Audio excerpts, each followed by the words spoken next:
Hi, and welcome to Strategy Stuff. This is the fifth entry in The Strategy of Protest and Revolution, where we examine how historical revolutionary and protest movements achieve success.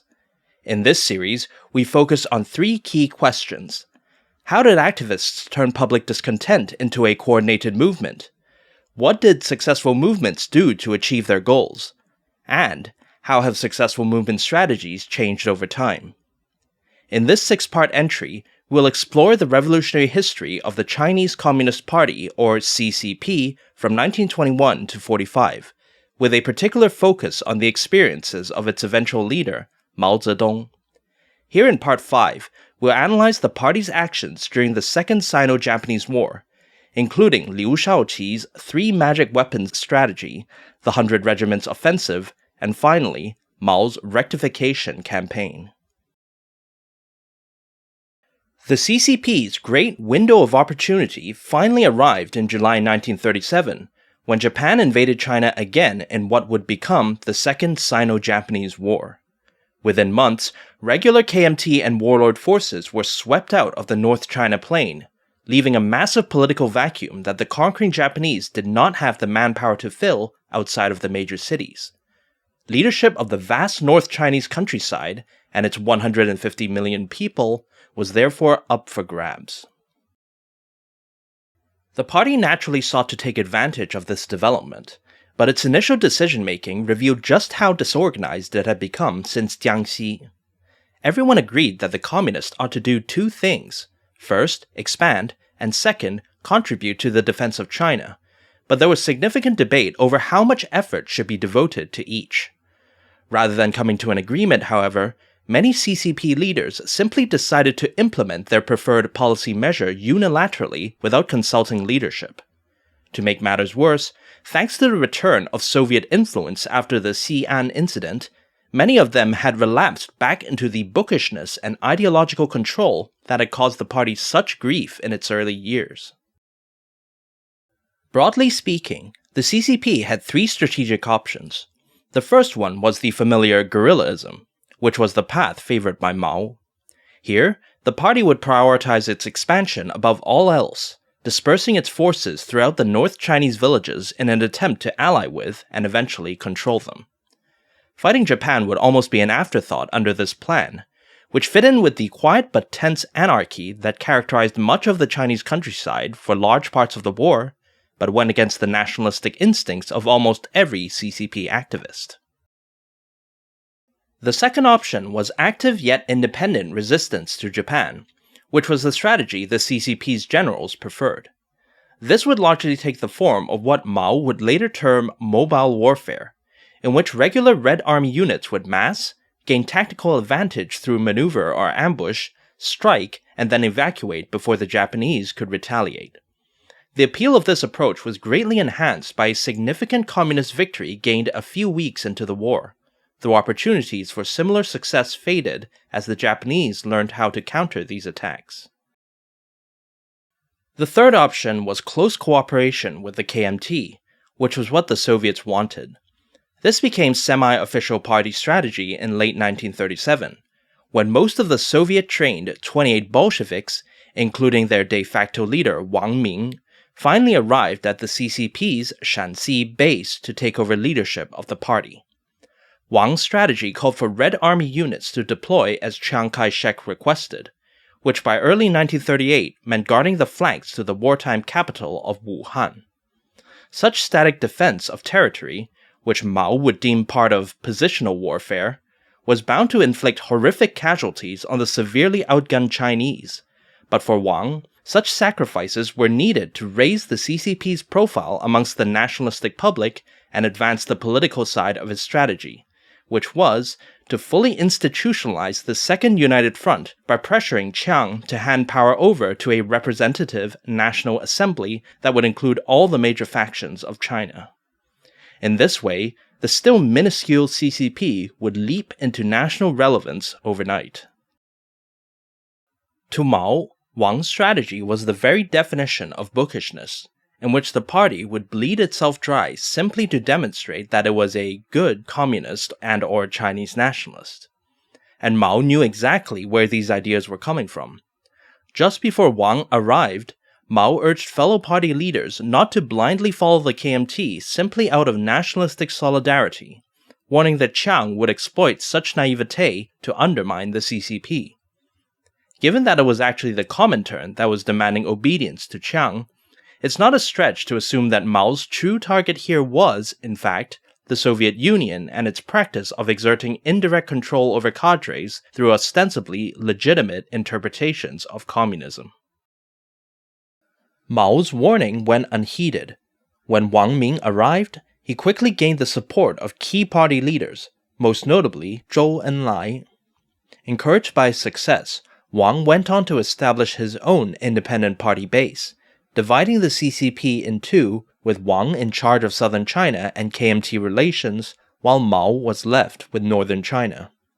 However, Wang's plans soon unraveled, as the war brutally exposed the shallowness of his political and military project. For one, the Japanese advanced too quickly for Wang to do much militarily, and Wuhan fell in late 1938 with little communist input. For another, Chiang Kai-shek was not someone who would give up power easily, and neither wartime sacrifices nor Zhou Enlai's talents could make the National Assembly a reality. With his strategy discredited, Wang Ming eventually returned to Shanxi as a much diminished political figure, though he retained some ideological influence as an authoritative interpreter of Soviet communism. By contrast, Mao was doing much better in northern China. Much of this was due to his excellent choice in regional subordinates, notably his old revolutionary acquaintance Liu Shaoqi, who had been tasked with expanding the CCP in occupied northern China. A longtime critic of communist bookishness from Zhou Enlai to Wang Ming, Liu agreed with Mao that focusing on rural expansion would best serve the party's interests. Now, it was his job to carry it out. Surveying the political landscape of rural northern China, Liu made an astute observation that injected a useful dose of pragmatism into communist strategy. This was the realization that, despite all the nationalistic propaganda, most local village elites were not looking for someone to lead them against Japan. Instead, amidst the political anarchy of the war, what the landlords actually wanted was a protector to defend them against peasant unrest, and they didn't really care whether the soldiers were Japanese or Chinese. Essentially, the CCP was engaged in a bidding war against Japanese forces to provide village security at the lowest possible cost, with most elites willing to switch if the other side made a better offer. Since changing the traditional system was undoubtedly viewed as a cost by these landlords, that meant that the CCP had very little room to push for any reform. And it was this understanding, more than anything said by the Comintern or the Second United Front, that underlay Liu's exceptionally conciliatory application of Mao's guerrillism in rural northern China, where the CCP initially shelved its ideological mission in favor of maintaining the existing rural status quo. This did not mean that the rural CCP under Liu was completely passive. In fact, quite the opposite.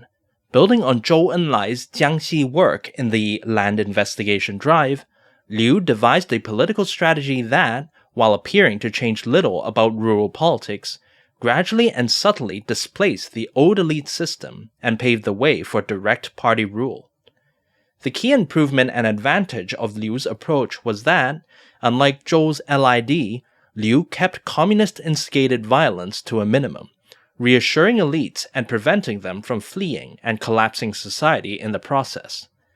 After making peace with Chiang Kai-shek, this was the answer to the party's other major strategic dilemma in the aftermath of the Jiangxi failure. Mao would rephrase Liu's strategy as the so-called three magic weapons of the CCP, which would be the foundation for all subsequent party attempts at societal control. Unlike a step-by-step strategy, the weapons are developed concurrently, with each weapon maturing at a different pace and solidifying the party's control over its targets in a progressively organized way. The first weapon is the United Front, in which the CCP caters to the pre-existing interests of key actors in order to form alliances with them. During the opening phase of the Second Sino-Japanese War, this meant offering cheap, reliable security to village elites in exchange for their accepting party rule. But as Liu Shaoqi noted, at this early stage in their relationship, the party could not simply assume that this was enough for people to support the CCP over the KMT or even Japan. As such, it often sweetened the deal by conceding ideologically to the status quo, not only by dropping demands for social change, but also actively involving the traditional elite in its decision-making, and in some cases, even collecting rent on behalf of landlords. Even as the United Front was being forged, however, the CCP would also work on developing its second weapon, armed struggle.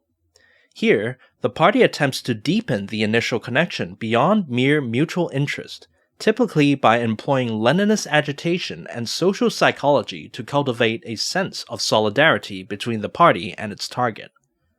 One of the quickest ways to accomplish this is through declaring a state of war or some similar emergency, which fosters a siege mentality that effectively silences or others any potential dissent. Over time, this gives the party more and more political room to pursue its own agenda at the expense of pre-existing interests. Of course, the Sino-Japanese War was a very real conflict for Mao and Liu, but even then, they still carefully calibrated their actions to ensure that their guerrilla resistance expanded rather than reduced the party's political space. Large-scale military action, for example, would only trigger an unstoppable Japanese counterattack that would erase all prior work, and so was to be avoided. Instead, village cadres were to engage in local tit-for-tat raiding, which often made little military impact, but crucially, promoted endless cycles of local retaliation and hostility that would rally village opinion behind the CCP.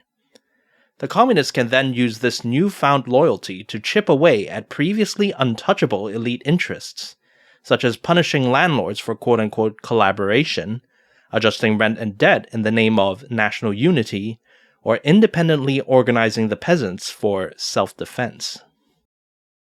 The third and final magic weapon is party building, where the CCP constructs and empowers the bureaucracy that would ultimately compel everyone to align with the party's interests, as opposed to the previous two weapons where it was the party who aligned with pre-existing interests. The methods used to achieve this were similar to Zhou Enlai's land investigation drive as described in Chapter 10, though with national defense rather than land redistribution as the primary motivator. Unlike the LID, however, the party's previous work on the United Front and armed struggle would have ideally assimilated or neutralized most of the elite opposition by this point, thereby eliminating the need for destabilizing violence. Regardless, the landlords were still doomed. While the wartime CCP might have justified the formation of the party government on defense grounds, it would of course not limit its use to that alone. And soon enough, a few cadres would begin experimenting with bureaucratic tools as a means of achieving land reform, such as a rudimentary progressive land tax. Taken together, the three magic weapons form a comprehensive strategy for the CCP to gradually and subtly replace a society's original system with a bureaucratic hierarchy solely responsible to the party alone. Viewed chronologically, as each weapon matures, the party's governance shifts from actively aligning its agenda with public opinion, to manipulating public opinion towards the party's agenda, to finally imposing the party's agenda irrespective of public opinion. The main political trend here is a decreasing reliance on consensus politics based around shared issues, and a corresponding increase in autocratic control based upon party organization. This roughly mirrors the social movement progression that we've seen throughout this video series.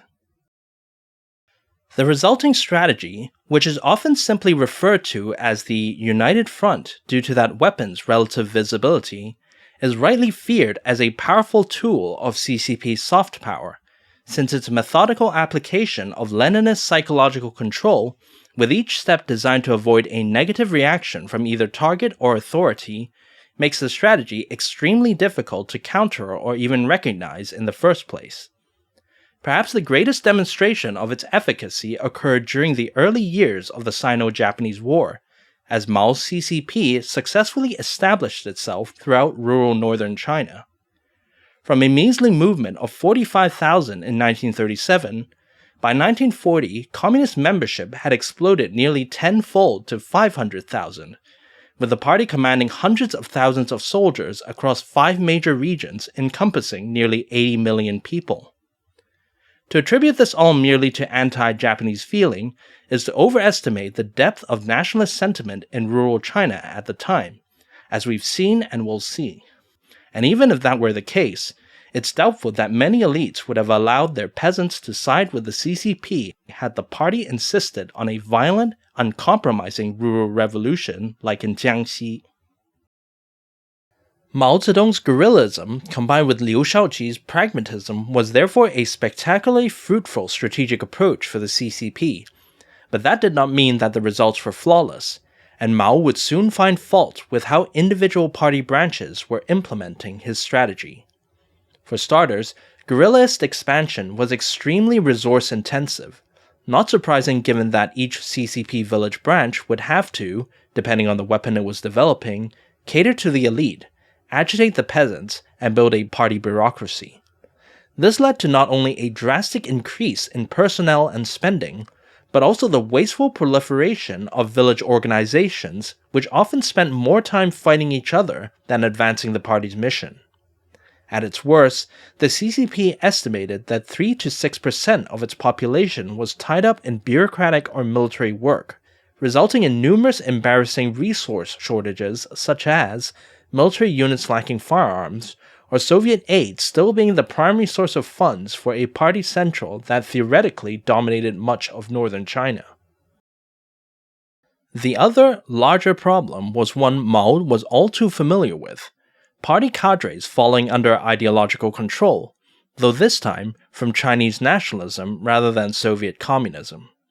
As seen in Jinggangshan, one of the drawbacks of guerrillism was that it was extremely easy for isolated activists to completely compromise on their ideology in order to gain local landlord support, especially since many of them, as descendants of elites themselves, lacked much knowledge or even interest in communism.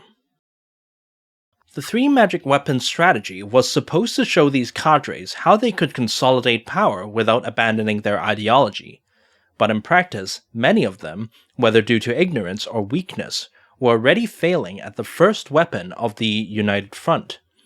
Specifically, the strategy's advice for cadres to cater to local elite interests was not meant to legitimize those interests, but rather to build an alliance of convenience that would buy time for the party to develop more reliable methods of control.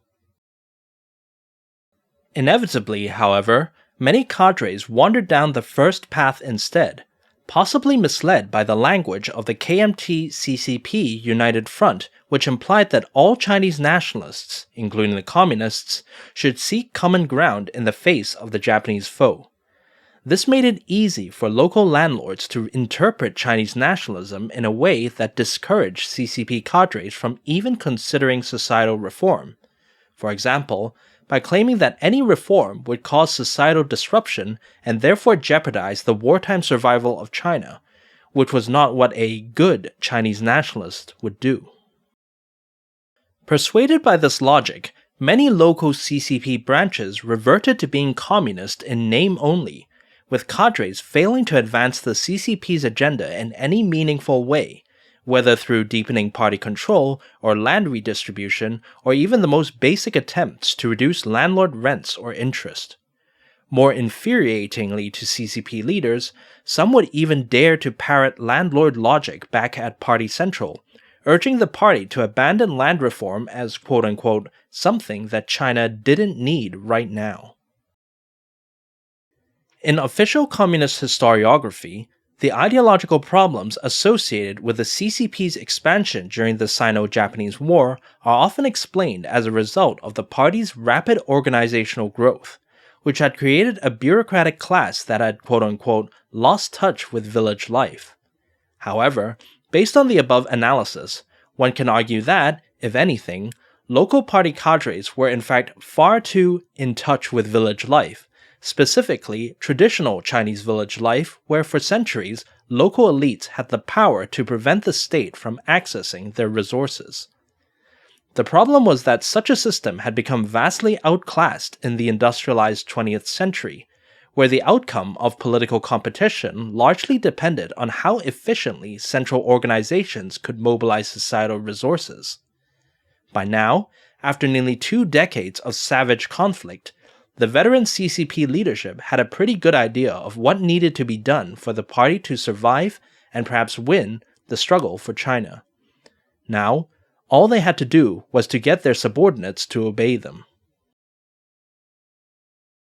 Thanks to their organizational innovations during the Jiangxi Soviet and the first years of the Sino-Japanese War, the CCP now had a solid plan in the three magic weapons strategy to establish control over local society and compel people to participate in their movement.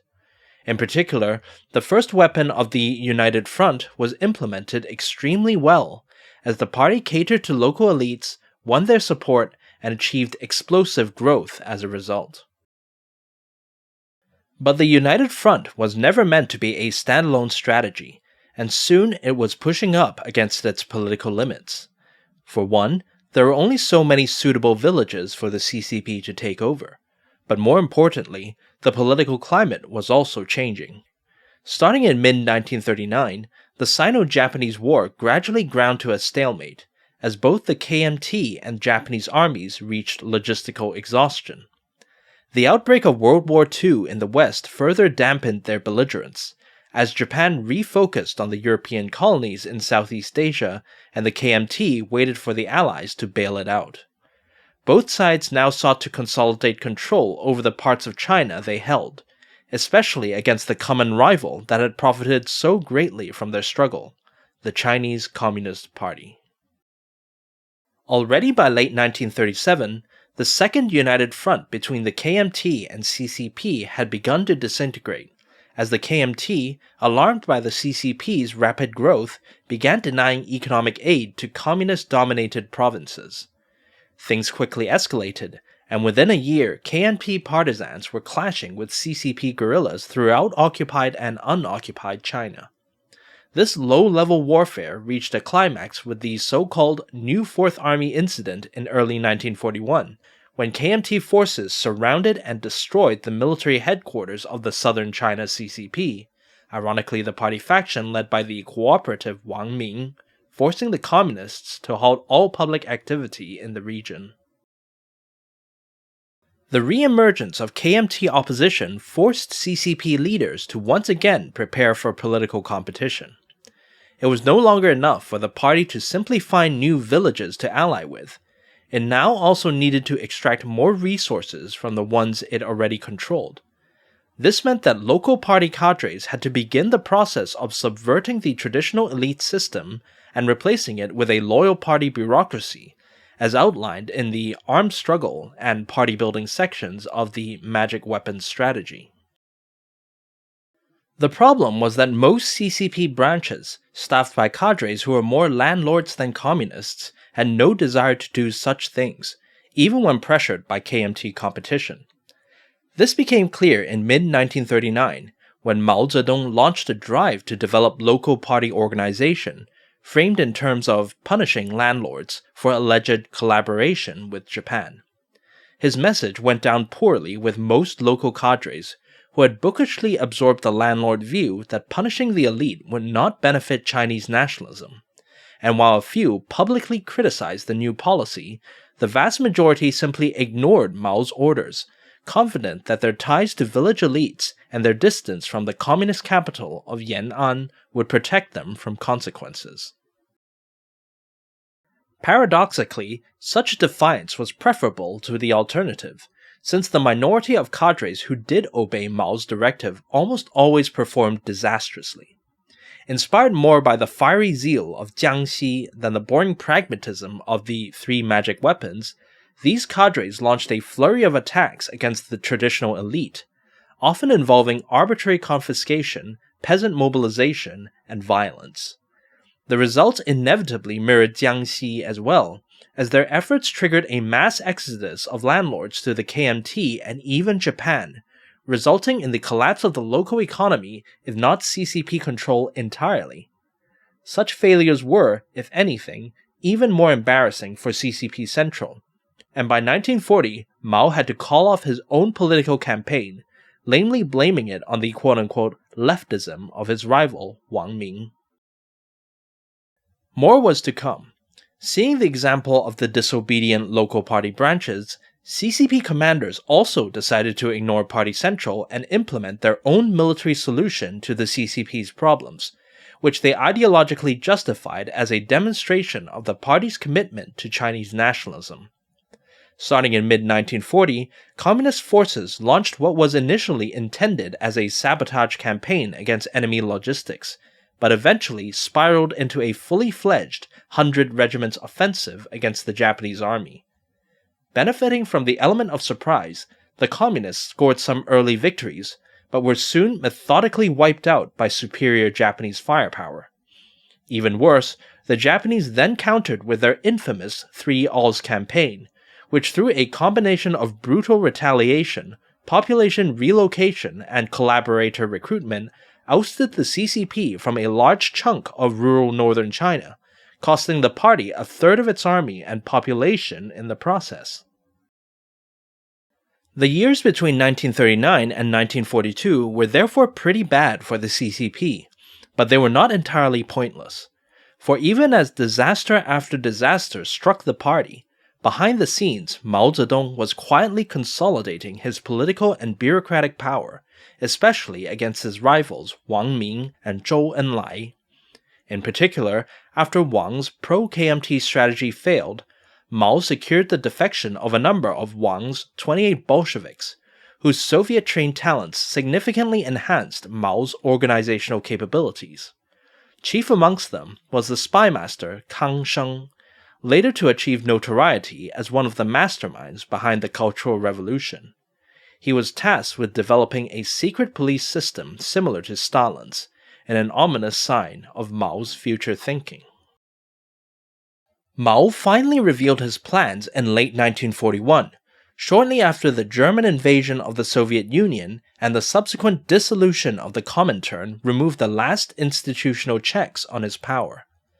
The ultimate goal of what would be known as the Rectification Movement was to ensure the CCP's complete obedience to Mao, not just for the three magic weapons, but for all future strategies and initiatives.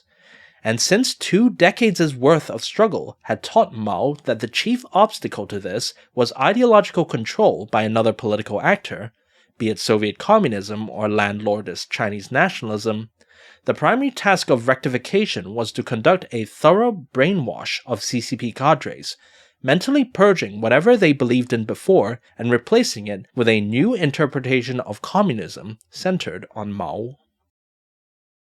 Because Soviet communism had historically been the more challenging ideological obstacle due to its Marxist pedigree backed by the strength of the Soviet Union, as evidenced in the many times the CCP willingly sacrificed itself to serve what in reality were Soviet interests, Mao decided to focus rectification efforts against it, despite the ideology's relative weakness since the fall of the Second United Front. Using the New Fourth Army incident as a pretext, Mao unleashed a torrent of criticism against CCP strategy dating back to Jiangxi and beyond, blaming its numerous failures openly on Wang Ming, covertly on Zhou Enlai, and in reality on the Soviet Union who gave the two men their marching orders via interpretations of communism. In this retelling of party history, Wang and Zhou's ideological beliefs repeatedly quote-unquote deviated from observable reality, resulting in mismatched strategies that failed to produce the desired results. So how could deviation be prevented? Mao's answer essentially boiled down to a single phrase that has dominated Chinese political thinking ever since: Chinese characteristics, or in this case, revolution with Chinese characteristics. By demanding that the CCP adjust its thinking to account for Chinese characteristics, Mao reinterpreted the party's ideology to benefit his goals in 3 major ways. Firstly, it better reconciled the party's communism with its Chinese nationalism, presenting the resulting dual issue as an evolution of Chinese political thought rather than as a foreign import. Secondly, it downgraded the relevance that Soviet or non-Chinese interpretations of communism could have on Chinese affairs. And thirdly, it was still ambiguous enough to allow Mao extensive freedom to interpret what exactly Chinese characteristics were. Mao quickly moved to impose revolution with Chinese characteristics onto the rest of the party. Justifying his views through a collection of texts that he had either vetted if not written himself, Mao urged the senior central and regional leadership to study his new interpretation of communism, advertising it as the party's route to success. Of course, in reality, there were practical political considerations at play. Many of the northern Chinese regional leaders, such as Liu Shaoqi, had been steadfast allies of Mao against Huang Ming, while the failures of the military commanders and particularly Zhou Enlai had so compromised them that they had no choice but to do what Mao wanted. Regardless of their ideological sincerity, their endorsement of Mao's thought instantly gave the new interpretation a strong institutional legitimacy, which Mao would now use to broaden the scope of rectification. Mao's next and primary targets would be the CCP's middle cadres, whose collective seniority and experience gave them great influence over the party. These were largely drawn from the idealistic elites who had both sustained the party since its founding in 1921, yet had also fueled its ideological confusion through their unrestricted thinking. The struggles Mao had with these cadres have been a well-documented and recurring theme of this video series, leaving him in no doubt that these were the people he needed to completely convert if he was to have any chance of establishing control. Mao therefore deployed the full power of the party organization against these elite cadres. Things once again began with a study of Mao's writings, but the cadres would then be thoroughly incentivized to re-educate themselves through a variety of psychological techniques derived from the vigilante justice of the rural Chinese frontier. In the infamous struggle sessions, cadres were subjected to hours and hours of grueling self, group, and public criticism designed to break down mental barriers and open the mind to Mao's ideology. And to top it all off, looming ominously over them were Kang Sheng and his secret police, who simultaneously launched an anti-traitors movement where any ideological holdout was labeled an enemy agent to be tortured or executed. Under such compelling organizational incentives, cadres quickly learned that the costs of opposing Mao far outweighed any ideological satisfaction they might receive, and accordingly, meaningful opposition from this group swiftly shriveled up. Finally, there were the junior cadres of the CCP, mainly consisting of peasant or youthful activists who had never before been exposed to any form of Marxism. As such, Mao was able to easily imprint his ideology onto their impressionable minds, molding them into fanatical acolytes who, in a not-so-ironic twist, could be ideologically controlled to do whatever Mao interpreted communism to be. For this group, rectification primarily involved strengthening their influence within the party bureaucracy, especially against the middle cadres whose ideological loyalties would always remain suspect. This was the impetus behind one of the core ideas of what would become Maoism, the mass line, where communist policies are subject to constant revision based on so-called feedback from the masses.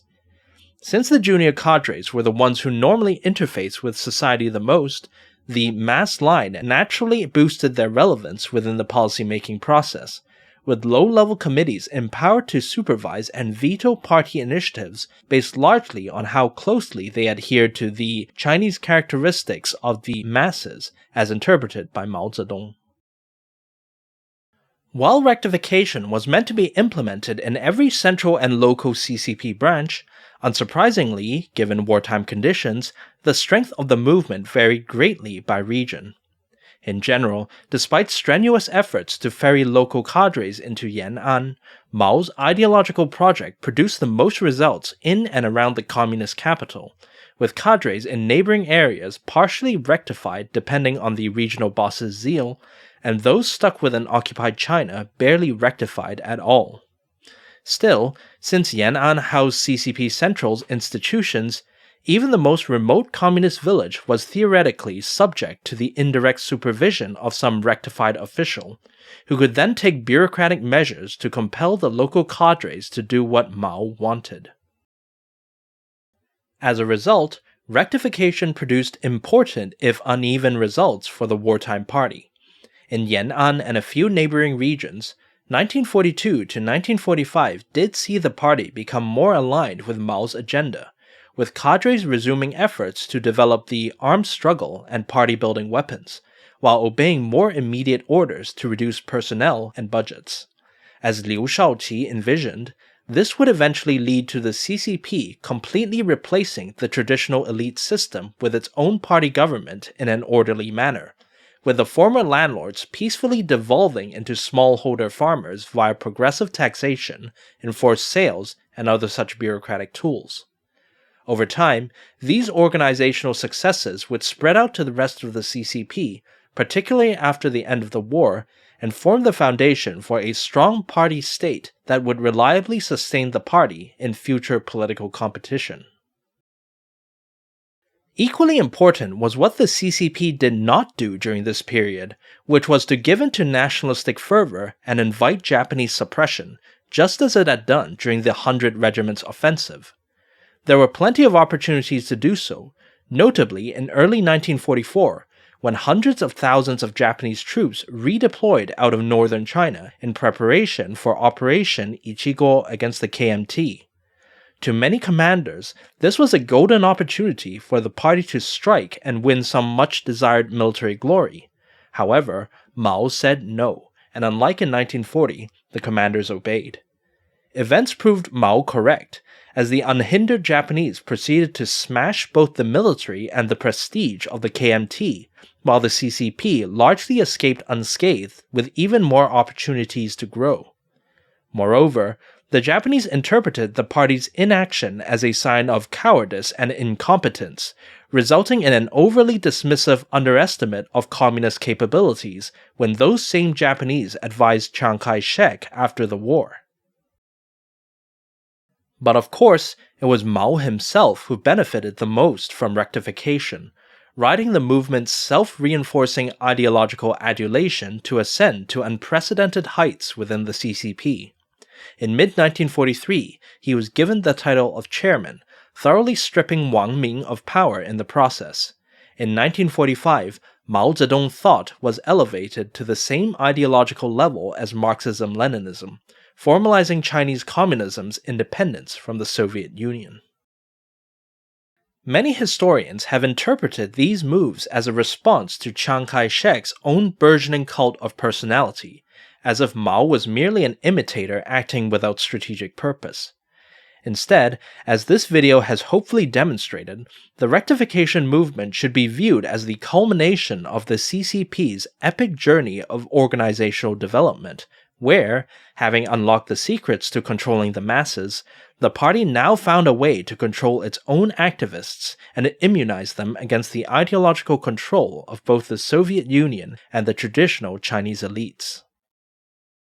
The Communists had come a long way from their origins as an unruly political club, becoming a highly organized, ideologically mobilized party government capable of imposing Mao's directives across vast populations and spaces.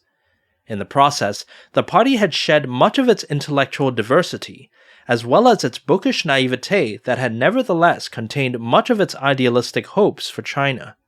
But in return, it was now a movement that was finally capable of moving beyond mere social movement actions to engage in direct, head-on competition with Chiang Kai-shek's KMT, and the time for that was fast drawing near. Thanks for watching the video, and please like, subscribe, and hit the bell button. If you have any questions, I'll be happy to answer them in the comments section. This is part 5 of a 6-part series. Part 6 will briefly go over the aftermath of the CCP's revolutionary journey before offering some thoughts on the influence of the Chinese Communist Revolution on social movement strategy as well as politics in general today.